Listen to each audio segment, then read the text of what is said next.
Hey, good Friday morning. Made it to the weekend. It's a lot later than when you normally catch my videos, but I wanted to share one for today. Nevertheless, 1 Thessalonians chapter 4, verses 13 to 18 give us an account of the rapture of the church. I love Dr. Adrian Rogers' outline of these verses where he preached. It's contained in his book, Unveiling the End Times in Our Time. And he talks about the revelation of Jesus Christ, the resurrection of the dead, the rapture of the church, the reunion in the sky, and just a great outline from that great preacher. But verses 16 and 17 basically say the Lord himself will descend from heaven with a shout, with the voice of the archangel, with the trump of God, and the dead in Christ will rise first.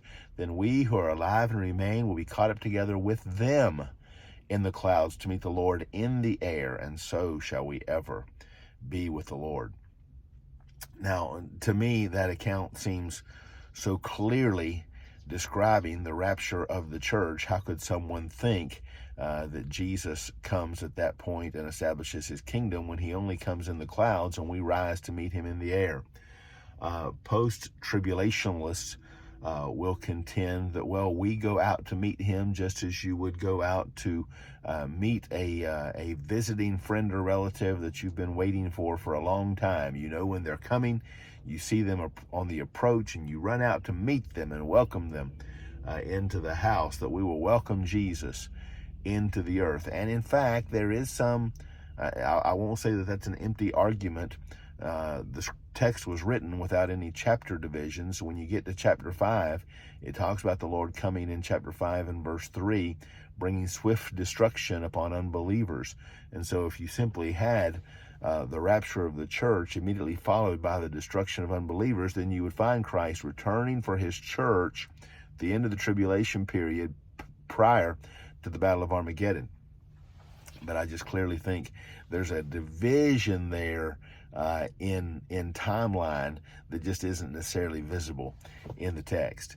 And but again, I don't want to in any way incriminate the intelligence or the bias of those who may disagree with me. However, they minimize our intelligence all the time, thinking that a view of a pre-trib rapture and Christ removing his church from the world is somehow an elementary view of Bible prophecy, when I think certainly a diligent study of text will lend itself and end up exactly where I am, following so many great Bible scholars of the late 19th and early 20th centuries.